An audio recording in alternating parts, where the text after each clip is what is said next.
environmental hygiene, community participation, and management. Ladies and gentlemen, he is one of the rare statesmen who had the distinguished opportunities of serving across 4 countries. Please, with a round of applause, make welcome the Chief of Staff of the Republic, the Honorable Dr. Julius Debra. Thank you very much. I thought I was only supposed to read a speech for the president. Anyway, Right Honorable Speaker of Parliament of Ghana,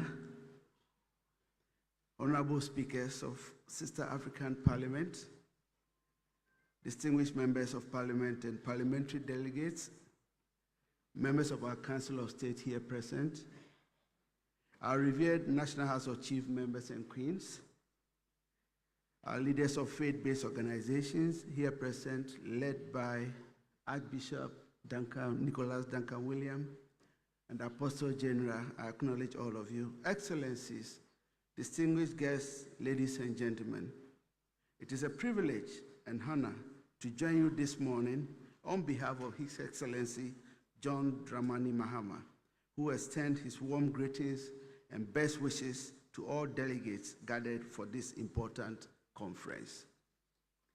There are certain places on our continent where history still speaks with unusual clarity. Ghana is one of those places. It was from this land that the call for African freedom echoed across the continent. It was here that President Kwame Nkrumah challenged Africa to believe in itself. It was here that a newly independent nation demonstrated that Africans were capable of governing themselves and determining their own destiny. And it was from here that the dream of a united, confident, and self-determining Africa gained renewed momentum. Today, the same spirit brings us together. We meet at a consequential moment for our continent. Across Africa, conversations about sovereignty, identity, governance, and development are taking on renewed urgency. At the center of many of these conversations lies a simple but profound question: how do we preserve what is uniquely African while building the prosperous future our people deserve? That is why this gathering matters. It matters because the future of Africa will not be shaped only by our economies, our infrastructure, or our technologies. It will also be shaped by the values we choose to uphold, the institutions we strengthen, and the confidence with which we define our own path going forward. And there could hardly be a more fitting place for this conversation than Ghana, the historic gateway to African liberation, where Dr. Kwame Nkrumah boldly proclaimed that the African is capable of managing his own affairs. That declaration was not simply political, it was fundamental. It was a statement of confidence in Africa's ability to govern itself, define itself, and cut its own destiny. Today, we gather in that same spirit. Before proceeding further, permit me on behalf of the President and the people of Ghana to express our sincere appreciation to His Excellency Yoweri Museveni, the President of Uganda, and the people of Uganda for the outstanding leadership they have demonstrated in nurturing this important continental initiative. Uganda's commitment to advancing conversations around African values, sovereignty, governance, and development has ensured that this conference continues to grow in relevance and impact. As Ghana assumes the honor of hosting this 4th edition, we do so with humility, responsibility, and a firm commitment to advancing the vision that has brought us here together. Distinguished delegates, the theme for this conference, Consolidating Parliamentary Consensus, Advancing the African Charter on Family Values and Sovereignty, invites us to reflect on 2 concepts that lie at the heart of Africa's future. That's the family and sovereignty. Both are fundamental and very important. The family remains the primary building block of our societies. It is where values are transmitted, where identity is formed, and where communities find resilience during difficult times. Across Africa, families continue to perform social and economic functions that in many parts of the world have long been transferred entirely to the state. At the same time, sovereignty remains the bedrock upon which nations build their future. It is the right of a people to determine their own priorities, shape their own institutions, and organize their own societies in ways that reflect their history, culture, and aspirations. For this reason, the work before you carries profound significance. Across our continent, parliaments remain amongst the most important guardians of democratic legitimacy. Government may propose policy, but it is through parliament that national aspirations are debated, refined, and transformed into enduring laws. The decisions taken by legislators often outlive administrations and shape the trajectory of nations for generations yet unborn. Your task, therefore, extends beyond the drafting of a charter. It is to build consensus around principles that can strengthen our societies whilst preserving the values that have sustained our communities through centuries of change. Distinguished ladies and gentlemen, true sovereignty cannot exist only in constitutional texts or political declaration. It must be expressed in practical outcomes. A sovereign nation must be capable of feeding its people, educating its children, protecting its vulnerable, creating opportunities for its youth, and financing its own development priorities. Across Africa, our citizens do not judge sovereignty by the speeches we make. They judge it by whether the lights stay on, whether jobs are available, whether schools educate, whether hospitals heal, and whether government keeps their promises. The ultimate expression of sovereignty is the capacity of a nation to solve the problems of its people. That is why discussions about cultural sovereignty must be accompanied by discussions about economic sovereignty. We must build economies capable of supporting the social systems we seek to protect. We must strengthen domestic production, support African enterprises, expand regional trade, and create pathways to prosperity that are anchored in our own priorities and realities. Dependency, in whatever form it appears, ultimately weakens sovereignty.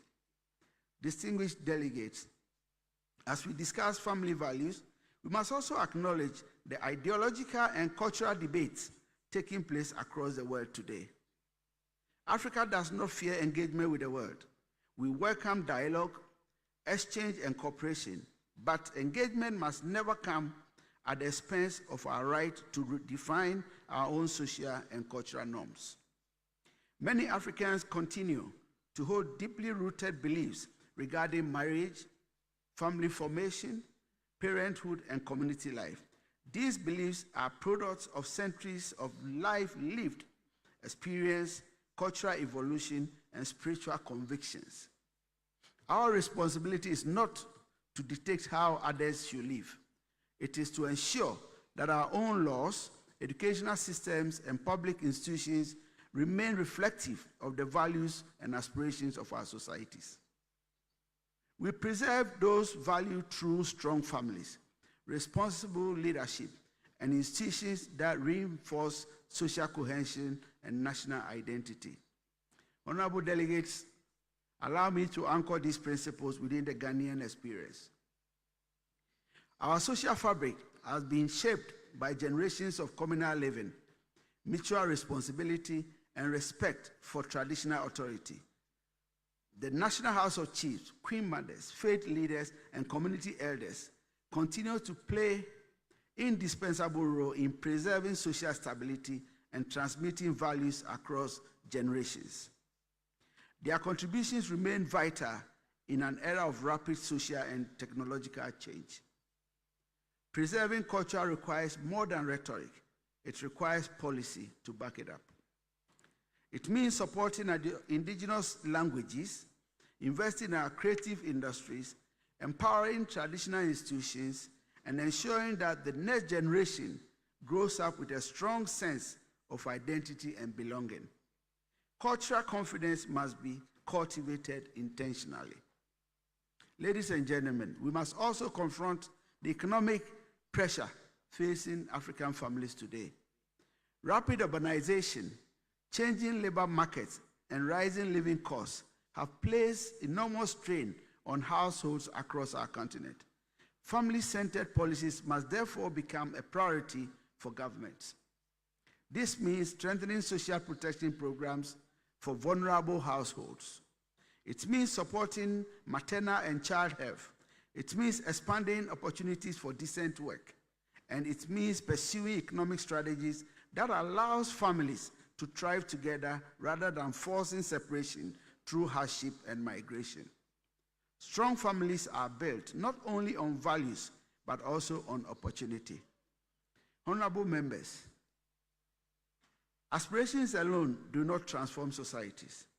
Progress requires discipline, consensus, and the courage to follow through on commitment.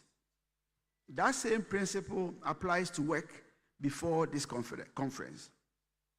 The success of the African Charter will ultimately depend not only on what is written, but on how effectively its principles are translated into practical action within our respective countries.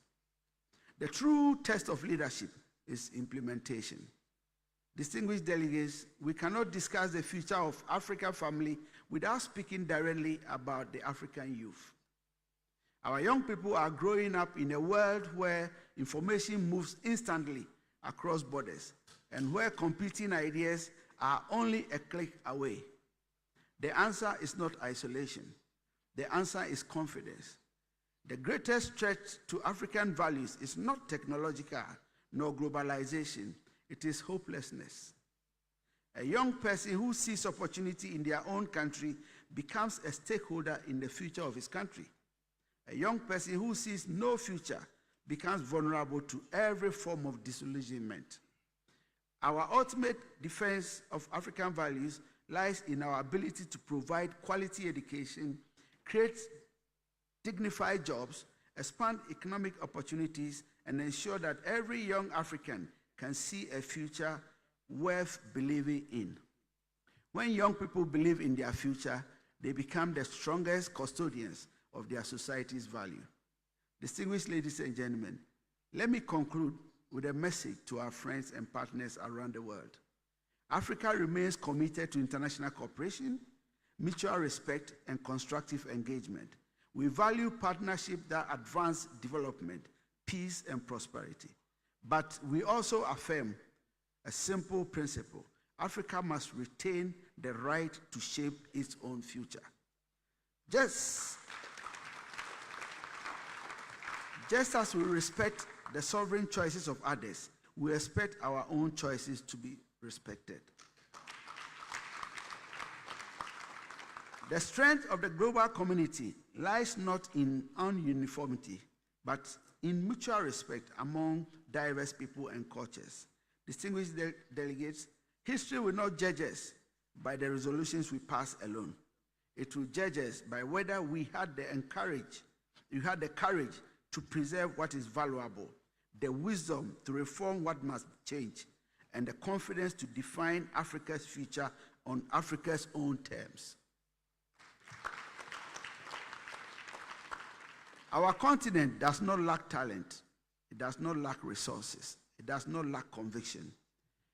What Africa requires is sustained leadership, stronger institutions, and shared determination to build societies that reflect the aspirations of our people. Let this conference strengthen our resolve to protect our families, deepen our sovereignty, and expand opportunities for the next generation of Africans. Let us leave Accra with a renewed commitment to build an Africa that is rooted in its value, secure in its identity, confident in its institutions, and master of its own destiny. On behalf of His Excellency President John Dramani Mahama and the people of Ghana, I wish you fruitful deliberations and a successful conference. And while your work here will be demanding, I encourage you to take a moment to experience the warmth, hospitality, and vibrant spirit of our country. Akwaba, Obake, Miawezolo. Thank you. The future of Africa will not be written for us. It will be written by us. May God bless our nations. May God bless Africa. May God bless our homeland, Ghana. Thank you.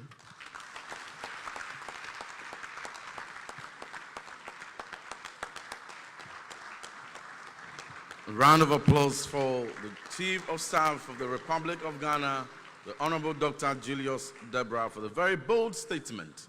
With a sad determination, let us define Africa's future on Africa's own terms. Another round of applause for the Chief of Staff. At this juncture, very important, we're going to take a rendition of the conference anthem, and you shall find the lyrics of the conference anthem on the last page of the brochures available to us.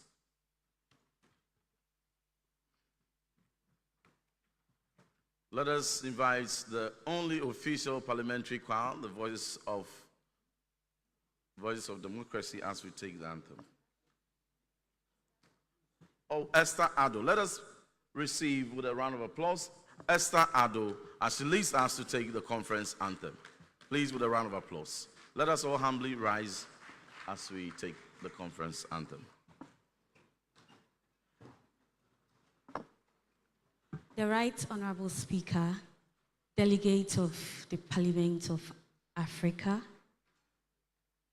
this anthem is dedicated to the fourth conference by the host speaker, the Speaker of Ghana's Parliament, the Right Honorable Alban Bagbin.